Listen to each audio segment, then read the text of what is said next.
अपने लिए तो सब सोचते हैं, लेकिन हमें देश के लिए, देश के भले के लिए, देश की तरक्की के लिए सोचना है। और ये हम तभी सोच सकते हैं जब हम अच्छी तरह से एजुकेशन प्राप्त करेंगे, पढ़ाई करेंगे। और पढ़ाई के लिए स्कूल कॉलेज आना ज़रूरी है। अब क्योंकि सरपंच साहब यहाँ बैठे हैं, हमारे इस गांव के काफ़ी लोग भी यहाँ बैठे हैं, तो मैं कुछ अन्य बातें भी करना चाहूँगा, क्योंकि वैसे तो मौका हमें मिलता नहीं है। तो जैसा कि आप सब देख रहे हैं, हमारे स्कूल की जो हालात हैं, इसे हम इंफ्रास्ट्रक्चर कहते हैं। कमरे, पढ़ाई के लिए ज़रूरी सामान, ज़रूरी चीज़ें, और उसमें भी सबसे ज़रूरी मैन पावर यानी अध्यापकों का होना। हमारे पास 41 पोस्टें हैं कुल मिलाकर। हमारे पास 7 जने हैं। 11वीं 12वीं में बहुत से सब्जेक्ट होते हैं, किसी भी सब्जेक्ट का, खास तौर से आर्ट्स का हमारे पास कोई लेक्चरर नहीं है। तो हमारे सभी जो स्टाफ मेंबर्स हैं, चाहे वो लेक्चरर हैं, मास्टर हैं, टीचर हैं, वो सभी अपना पूरा योगदान दे रहे हैं। किसी के मन में ये नहीं है कि मैं सिर्फ 11th को पढ़ाऊंगा, 12th को, या मैं सिर्फ 7वीं 8वीं को पढ़ाऊंगा। अपना फर्ज समझते हुए, अपना काम समझते हुए, पहली से लेके 12वीं तक के सभी बच्चों को, सभी क्लासों को हम सभी अध्यापक मिलकर पढ़ाते हैं। फिर भी हमें मुश्किल आ रही है, तो सरपंच साहब की उपस्थिति में मैं उनको रिक्वेस्ट करना चाहूँगा, दरख्वास्त करना चाहूँगा कि हमारी एक ये प्रॉब्लम स्टाफ की, दूसरा कमरे नहीं हैं हमारे पास। हायर सेकेंडरी स्कूल है और सही में मायने में देखा जाए तो 4 कमरे हैं, उसमें भी पढ़ाई के लिए 2 कमरे हैं हमारे पास। तो हायर सेकेंडरी में अगर 4 कमरे होंगे तो पढ़ाई कैसे होगी और कैसे हो रही है, कैसे मैनेज कर रहे हैं, ये आप लोग जानते हैं, बच्चे जानते हैं। तो दूसरी प्रॉब्लम हमारी इंफ्रास्ट्रक्चर की, पढ़ाई के साथ साथ स्टाफ के साथ साथ इंफ्रास्ट्रक्चर चाहिए, हमें कमरे चाहिए।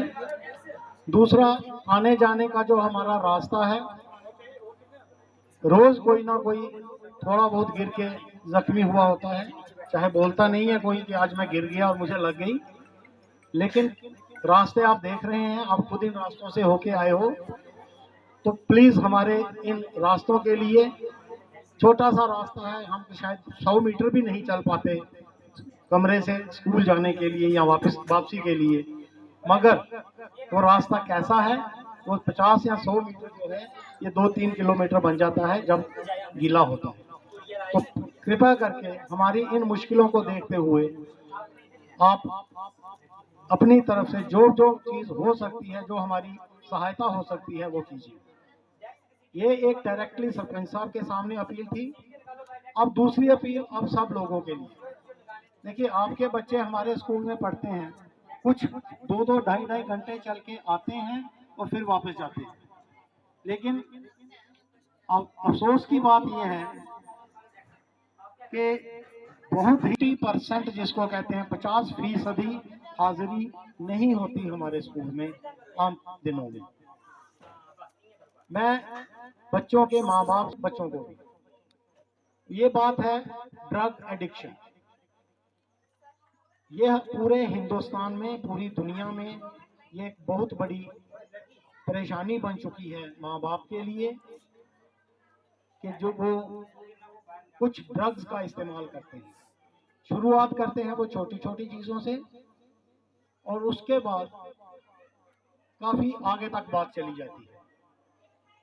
तो ये जो ड्रग एडिक्शन है, यानी ड्रग्स को लेने की आदत, ये एक ऐसी गंदी बीमारी है जो एक बार लग जाए तो छूटती नहीं है, और जो इस काम को शुरू करता है, समझ लीजिए कि आज के दिन जिसने शुरू की 2-3 साल के अंदर ही उसकी उम्र जो है खत्म हो जाएगी, उसकी ज्यादा उम्र नहीं होती उस इंसान की, ड्रग लेने वाले की। तो ये सब चीजों को देखते हुए अभी कोई और अगर मुश्किलात होगी, कोई और बात होगी तो हमारे कुछ साथी भी हैं, वो भी बोलते जाएंगे। अब इसके साथ मैं एक और चीज आप सबकी जानकारी के लिए बता दूं कि हमें कुछ चीजें नीचे से ऊपर लाने के लिए हमारे पास काफी कमी है चीजों की। और सबसे बड़ी मुश्किल ये आती है कि जब हम कुछ नीचे, पहले तो जम्मू या रियासी से या कहीं से चीज को यहाँ नीचे सोचे तक पहुंचाना मुश्किल हो जाता है, क्योंकि नीचे हम कहाँ रखेंगे। कोई सामान मंगवाया तो रोड पे तो रखना नहीं है ना, नीचे हमारा कोई खास ठिकाना है कि हमने कमरा लिया है तो वहां सामान रखेंगे। फिर नीचे से ऊपर सामान लाना, पहले किसी को तैयार करना लाने के लिए, फिर उसके लिए उसकी लेबर देना। इन सब कमियों के बावजूद हमारे स्टाफ मेंबर्स ने मिल मिलाकर स्कूल के लिए एक सोफा सेट जो आपके सामने पड़ा हुआ है, ये कहीं किसी और खाते से, किसी भी अकाउंट से नहीं लिया गया, ये स्टाफ मेंबर्स की तरफ से है, स्कूल को एक गिफ्ट समझिए। ये जिस डाइस के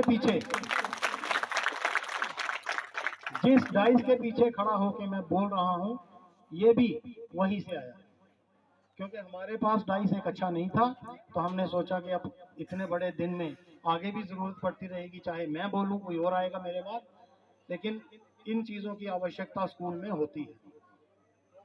तो मैं अपने स्टाफ मेंबर्स को धन्यवाद देना चाहूंगा उनका कि उन्होंने इनिशिएटिव लिया और स्कूल के लिए कुछ चीजें बनाई। धन्यवाद आप सबका एक बार फिर से यहाँ आने के लिए।